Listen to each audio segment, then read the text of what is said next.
indirect contact. An indirect contact would involve the dentist bleeding on an instrument and then using the instrument on these 5 patients.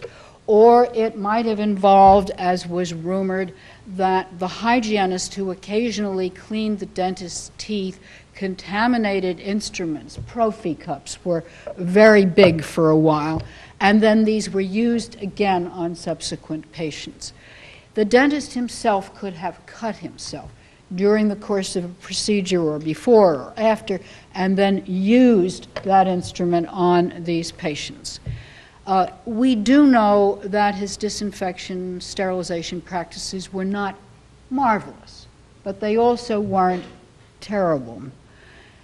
The con to this argument is that we believe that HIV does not survive for extended periods on environmental surfaces, so it's very hard to use this argument as an explanation for the transmission from one dentist to 5 patients.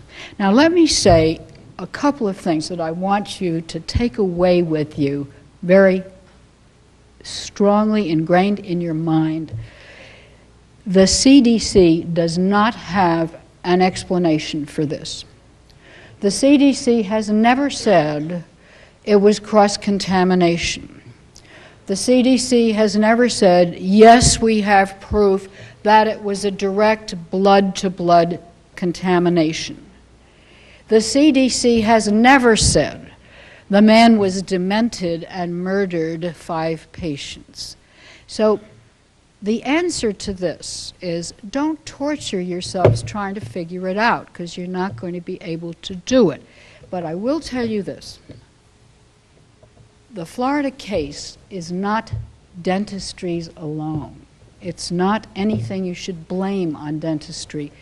It involves all healthcare workers. It could have happened in a coronary bypass. It could have happened in an ingrown toenail removal. It could have happened as a result of a blood-to-blood in any medical procedure. It just so happened that it happened in dentistry.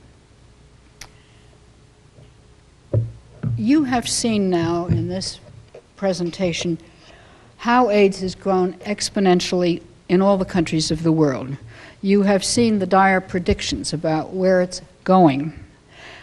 You know a little bit about the rate of spread. You know that there is no vaccine and no immediate hope of a vaccine. There is no cure. There are a few drugs that ameliorate some of the symptoms and possibly extend life and improve the quality of life. You know that 5 people were infected by one dentist. We know that 49 healthcare workers in the world have been infected and documented transmissions from patient to provider. 29 of those are in the United States. So perhaps now you understand why OSHA is so interested in getting into the healthcare setting.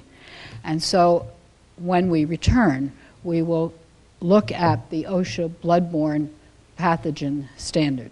Thank you.